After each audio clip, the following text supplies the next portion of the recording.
বনমালী গো তুমি পর জনমে হয়ো রাধা, ওই আমি মরিয়া হইব শ্রীনন্দের নন্দ, তোমাকে বানাবো রাধা।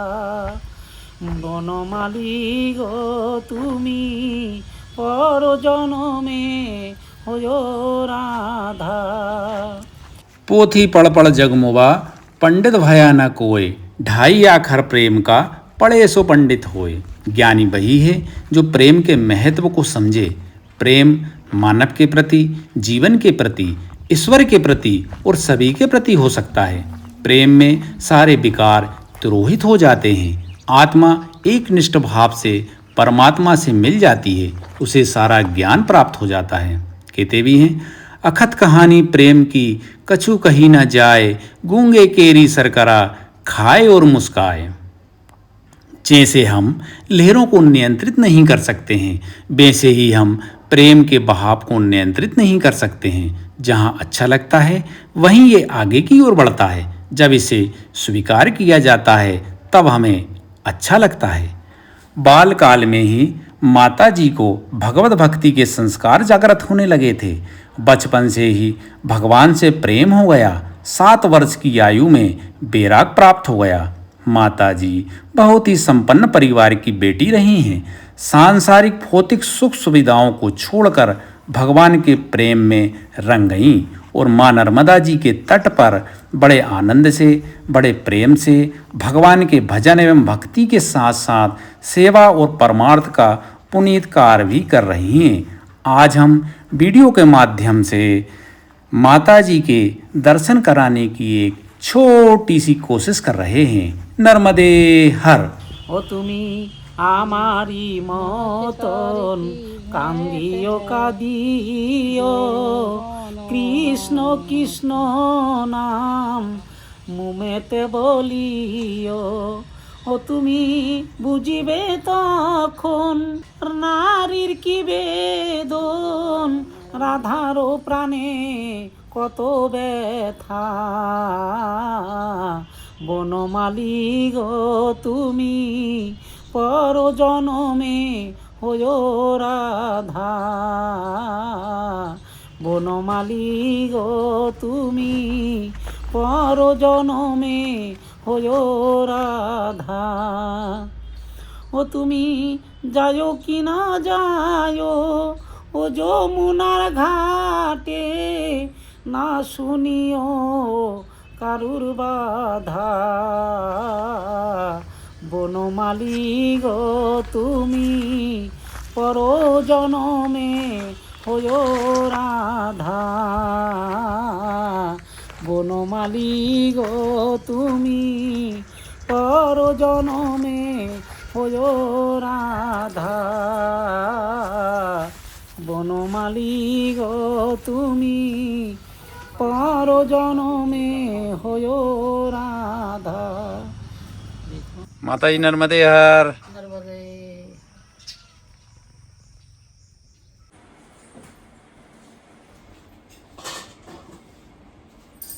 ये हमारे माता जी का साधना स्थल है और माता जी यहाँ पर भगवान का भजन करती हैं। जय हो जय हो जय हो, नर्मदा मैया की जय हो, ठाकुर जी की जय हो।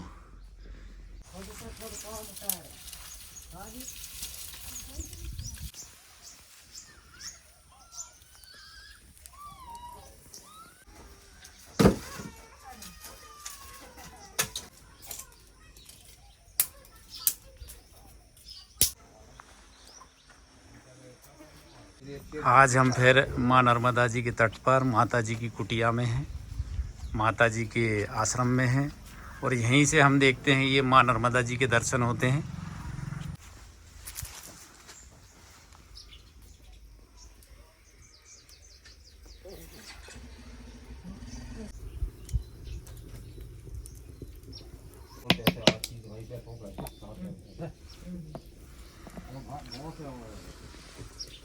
जब भी हम माँ नर्मदा जी के तट पर आते हैं, साधु संतों की कुटिया में आते हैं, तो साधु संत जो है भक्तगणों को और परिक्रमा वासियों को सबसे पहले चाय की प्रसादी कराते हैं। इसलिए हम कहते हैं मैया के तट पर चाय का बड़ा विशेष महत्व है।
आज माता जी जो है भट्टे का भरता बना रही हैं और कहते भी हैं कि माँ नर्मदा जी के तट पर आटा भाटा और कांटे की कोई कमी नहीं है।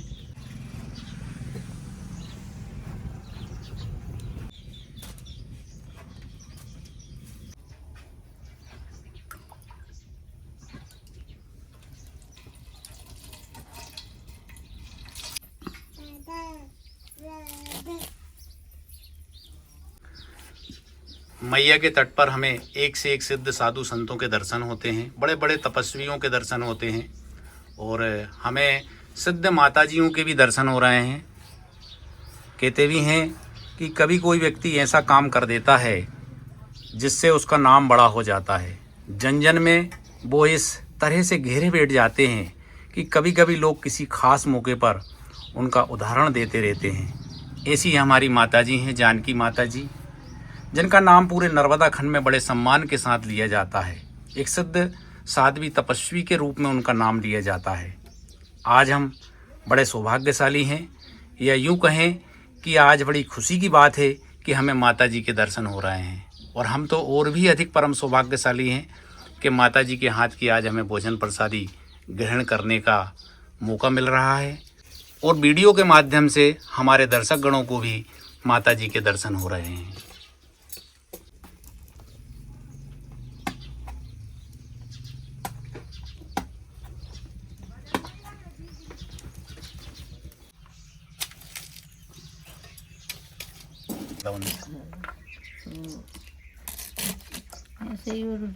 अच्छा माता जी, आपको मैया के तट पर कितने साल हो गए हैं? लगभग 18-19 साल तो हो गए। 18-19 साल। कृष्णा हरे कृष्णा कृष्णा हरे कृष्णा।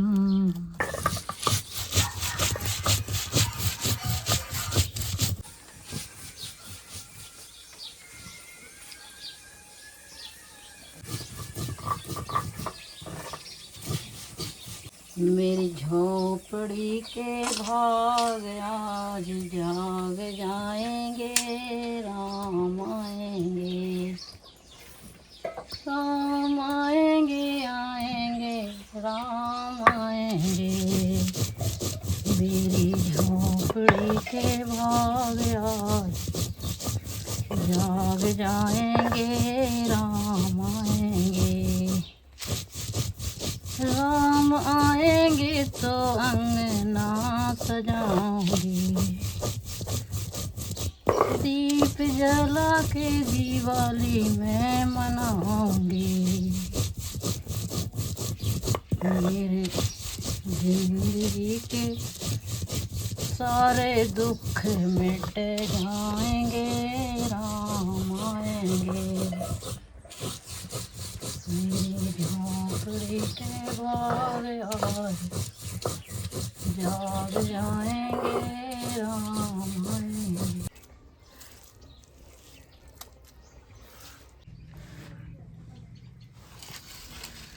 बहुत गिल की बहुत फरी है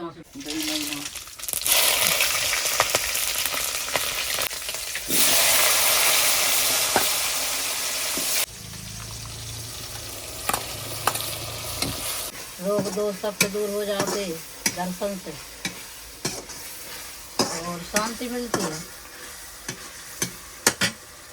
नर्मदा जी की महिमा बहुत है, जितनी कहो उतनी थोड़ी, बहुत महिमा है माँ की। अच्छा माता जी, कहते हैं कि माँ नर्मदा जी तो राज राजेश्वरी हैं, जिसको जो चाहें वो दे सकती हैं। हाँ दे सकती है, अपन में सिर्फ अपन में क्षमता होना चाहिए लेने की, श्रद्धा होना चाहिए। श्रद्धा होना चाहिए, और जुमा को वो दे देती है, लेकिन बहुत सरल बनना पड़ता है मैया के तट। हाँ, जब कुछ मिलता है सरल बन जाओगे उसी दिन मैया कृपा कर देगी जी। और अब जे माता जी भरता ने फ्राई कर दी। भरता बना दिया है, भट्टे का भरता बना रही हैं आज माता जी।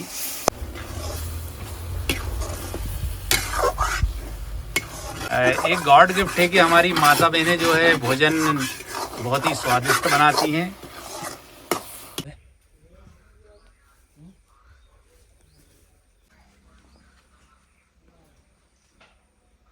मैया का तट बहुत अच्छा लगता है, और हमें कभी कहीं भी अच्छा नहीं लगता तट के सिवा।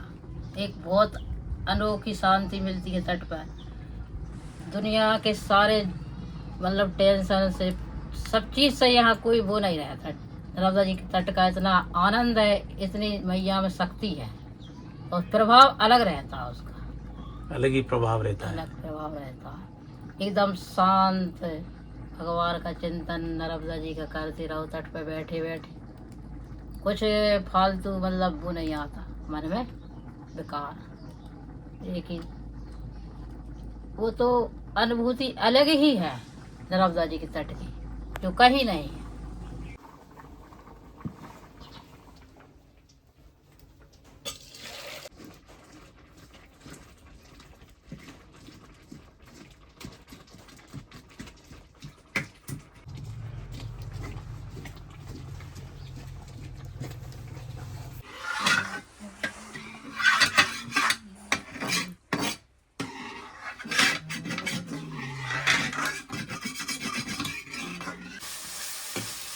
अच्छा माता जी, साधु संत इतनी तपस्या करते हैं, साधना करते हैं और भजन करते हैं भगवान का, क्या कारण रहता है इतना सब करते हैं सब? वो तो अब इसलिए करते हैं, उनको उसी में शांति मिलती है। आगे तो कुछ भी क्या जाने, मगर उसमें स्वयं को बहुत शांति मिलती है। जी।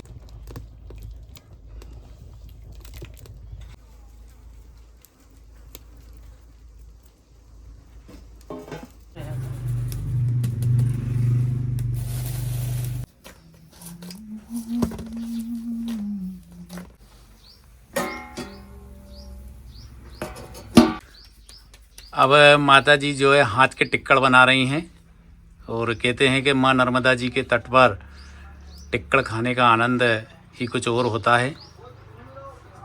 बहुत मीठे लगते हैं माँ नर्मदा जी के तट के टिक्कड़, और ख़ास तौर से साधु संतों के हाथ के बने हुए टिक्कड़ तो और भी मीठे लगते हैं। अच्छा, बचपन में जब जे आप भगवान की पूजन करती थी तो कितने साल की रही होंगी तब? हम ऐसे जैसे 8-10 साल के अच्छा, जब करते थे, जब 8-10 साल के थे, जब हम भगवान है हर कहीं की मिट्टी लेते थे खेत में जान कर, वैसे बैठे और थोड़े से ऐसे बनाए शंकर जी, और पुआर की वो फली रहती ना, इतनी कीले की तरह होती, वो फली चढ़ाते थे और उसके पत्ते और फूल, और वहीं बैठे रहते थे बस आँख मूंद। और वैसे ऐसे ऐसे फिर थोड़े बड़े हो गए, फिर कुछ थोड़े समझने लगे। हाँ। समझ ऐसे ही बस बन गया ऑटोमेटिक कि भजन ही सार है, भजन ही कर। और ये क्या मालूम ऐसे क्यों विचार भगवान है, अब मुझे भी लगता है ऐसा कि ऐसे विचार क्यों कैसे आ गया मुझे, संत बन गई। संत बन गए, ऐसे कैसे विचार आ गया ऑटोमेटिक। ये मुझे भी लगता है। अब किसी क्या मालूम, किसी जन्म की कोई थोड़ी बहुत की तपस्या रही होगी तो भगवान की भक्ति मिल गई। हाँ, पहले छूट गई होगी तो इस जन्म में मिल गई इस हो। जन्म में मिल गई। कुछ पहले जन्म का भी रहता है जी जी। जब भक्ति मिलती है। और भक्ति बहुत कठिन भी होती है, भक्ति मार्ग बहुत कठिन होता है, हर किसी के बस का भी नहीं है ये। तो भगवान की कृपा से ही भक्ति मिलती है। अच्छा माता जी, कहते हैं कि जितने भी संवेदनशील लोग होते हैं वो अपने बचपन को बहुत याद करते हैं। क्या माता जी आपको अपने बचपन की कुछ यादें आती हैं? हाँ आती है। बचपन की याद तो कभी कोई भूलता ही नहीं है।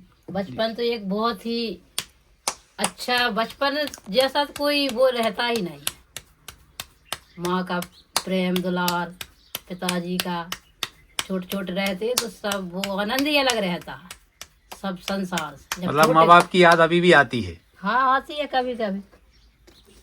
अब माँ बाप की याद तो कभी भूलते नहीं है, मगर आती ही रहती है। माँ बाप भाई बहन हाँ, सभी सबकी की याद आती है। हाँ, आती है। जैसे कि माता जी ये कहा जाता है कि जिंदगी का सलूक जिसके साथ जैसा होता है वैसे ही वह जिंदगी के बारे में सोचने लगता है। हाँ। तो आप अपनी जिंदगी के बारे में मतलब क्या एहसास करती हैं, क्या अनुभव करती हैं? अब हमारी जिंदगी का तो यही अच्छा एहसास है कि जीवन अच्छा है। जो साधु बन गए वो जीवन बहुत अच्छा है। और जैसे और किसी के हिसाब से और कोई किसी के कैसे विचार रहे, लेकिन हमारा तो यही कि हम जो जिंदगी ये जी रहे हैं तो हम दूसरे मतलब पर स्वार्थ के लिए जी। अपने लिए कुछ नहीं कर रहे हैं। हमें तो ये भी पता नहीं है कि हमको स्वर्ग मिलेगा या नरक मिलेगा, हमें इस चीज से मतलब नहीं है। जैसे कि माता जी की हम देखते हैं कि आपकी ज़िंदगी का बहुत ही अहम हिस्सा मतलब आप माँ नर्मदा जी के तट पर 25 साल बीत चुके हैं, हाँ है ना? हाँ। और फिर भी हम और 25 साल पहले ही आप माँ नर्मदा जी के तट पर आ गई और 25 साल से माँ नर्मदा जी के तट पर हैं। हैं। और ऐसा लगता है कि जैसे अपने घर की याद भी हमेशा हमें आती रहती है, हाँ। माँ बाप की याद आती है, क्योंकि यादें जो हैं कभी भी पीछा नहीं छोड़ती हैं। हाँ। तो माँ बाप आ जाते होंगे आपके, जैसे माँ तो शायद गुजर गई आपकी, है ना? पिताजी आते होंगे, भाई बंद भी आते होंगे, तब आपको कैसा लगता है? ऐसा है कि कोई अलग नहीं है हमको, मतलब सभी हाँ जैसे आप आए, दूसरा आ जाए, हमारा भाई आ जाए, हमें सब मतलब एक जैसा लगता है। मतलब सभी हाँ, पूरा कोई पराया समाज, नहीं लगता। पूरी दुनिया आपका परिवार है। हाँ, कोई भी मतलब चीज है वो संसार में, पशु पक्षी मतलब मनुष्य कोई भी हो तो हमको ऐसा नहीं लगता है पराया है। अच्छा, मतलब सबको अपना परिवार मानती है। परिवार सब अपना परिवार, सब अपने भाई बहन जैसे है। जैसे कि माता जी हम देखते हैं कि एक साधक का धर्म होता है साधना करना और संत का एक धर्म होता है समाज का कल्याण करना। लेकिन स्थूल रूप में धर्म के अलग अलग अर्थ होते हैं। तो माता जी आपके हिसाब से या आपकी दृष्टि में धर्म क्या है माता जी, ये बताने की कृपा करें ना माता जी। धर्म क्या यही है कि मानवता, सबसे बड़ा मन अपने मानवता को समझे वही धर्म है। जी। जो अपने मानवता को न समझे वो क्या धर्म है। जी। अच्छा, हम देख रहे हैं माता जी कि आज के युग में मनुष्य बहुत परेशान है और वो मानसिक रूप से बहुत ही अशांत है, मतलब बड़ी अशांति है मन में। तो इसके लिए हम क्या करें कि माता जी अशांति दूर हो? अब उदाहरण में ऐसा है, अशांति ऐसे होती है। अब जैसे अब अपनी इतनी शक्ति है कि अपन 4 लोगों को भोजन करा सकते हैं, या कोई खेती बाड़ी कर रहा है, कोई भी काम कर रहा है तो जैसा अपनी उतनी शक्ति तो काम कर रहा, पैसा उतने है नहीं और अपन बात से ज्यादा काम कर लो, बहुत शांति कहाँ से मिले, बात अशांति उत्पन्न भाई न कर लो। ऐसा जैसे जितनी चादर उतनी पाँव पसार, ज्यादा तुम पैर चादर छोटी हो जाएगी, पैर उघड़ जाएगी। शांति अपने ही ऐसे कर्म कर लेते हैं जिनसे अपन को ही अशांति होने लगती है। मतलब आपने कर्म से ही आदमी परेशान है। परेशान है। अपन इतना करना चाहिए जीवन में कि जितना अपन सुकून मिल सके, उससे बाहर अपन करेंगे तो परेशान हो जाए। नर्मदा जी बोल रही हैं कि भैया बहुत देर हो गई है और नर्मदा जी को लग रही है भूख, तो कल लगे जल्दी मेरे को भोग लगाना है नर्मदा जी को। और ये माता जी देखें घी में और टिक्कड़ में घी लगा रही हैं, ये देखें हम, और घी की खुशबू यहाँ तक आ रही है। बहुत खुशबू हो रही है।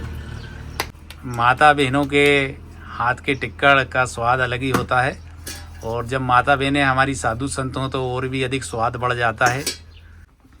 माता जी के भाई भी मिलने आए थे, और हम ये देखते हैं कि भाई को जो है बहन से बहुत प्रेम होता है, क्योंकि बहन जो होती है भाई के सबसे नज़दीक होती है, इसलिए इनके भैया मिलने आते रहते हैं। हालांकि शादी भी हो गई माता जी, और अपने घर परिवार से दूर हैं और मैया के तट पर तपस्या करती हैं, लेकिन फिर भी भाई भाई होता है। हमेशा भाई को बहन की याद आती है और बहन को भी भाई की याद आती है। ऐसे ये कहावत आ जाती है कि बहन तो जो है पराया धन होती है।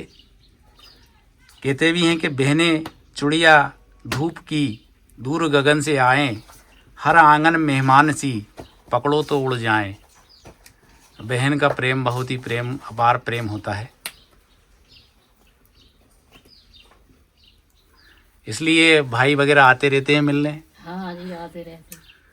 हालांकि माता जी को भी याद आती है, परिवार की यादें कभी पीछा नहीं छोड़ती हैं, चाहे हम कितने ही बड़े साधु बन जाएं, संत बन जाएं, लेकिन यादों से पीछे भी नहीं छुड़ाना चाहिए। यादों को सहेज के और संभाल के रखना चाहिए, क्योंकि वो हमें जीने का राह दिखाती हैं यादें। माता जी थोड़ा सा प्रेम के बारे में बताइए ना माता जी। प्रेम तो एक जैसे ईश्वर की थाह नहीं, वैसी प्रेम की थाह नहीं जी। प्रेम बहुत संसार में प्रेम ही तो है, प्रेम से ही सब कुछ है, प्रेम नहीं तो कुछ नहीं। प्रेम से देखो परमात्मा को किसी ने देखा तो नहीं, ना हमने देखा ना तुमने देखा है तुमने परमात्मा को देखा तो किसी ने नहीं देखा। तो प्रेम से ही भगवान प्रकट होते हैं। शक्कर जरूर डालते हैं, मीठा जरूर होना चाहिए भोग में कुछ ना कुछ। अब माता जी माँ नर्मदा जी को भोग लगाने जा रही हैं। जब भी हम माँ नर्मदा जी के तट पर आते हैं, साधु संतों के आश्रम में आते हैं, आश्रम में जो भी भोजन प्रसादी बनती है सबसे पहले माँ नर्मदा जी को और भगवान को भोग लगता है, तभी वो भोजन प्रसाद बनता है। और ये साधु संतों का माँ नर्मदा जी के प्रति अपार प्रेम, अपार भक्ति और अपार श्रद्धा हमें देखने को मिलती है। ये भाव हमें सिर्फ माँ नर्मदा जी के तट पर ही देखने को मिलता है। जय हो नर्मदा मैया की जय। माता जी के आश्रम में आज दोने पत्तल में जो है भोजन प्रसादी ग्रहण करा रही माता जी।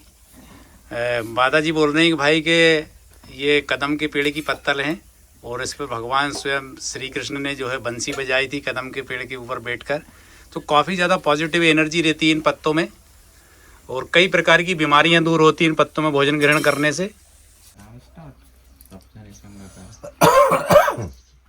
बाजरा की टिक्का तेल कब नहीं कम जाता, अटैक वालों खा के फिर रोग नहीं आता।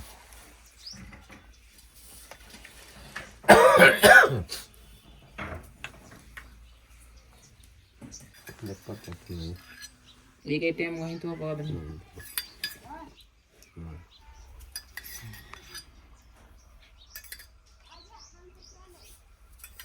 सीताराम सीताराम सीताराम सीताराम सीताराम सीताराम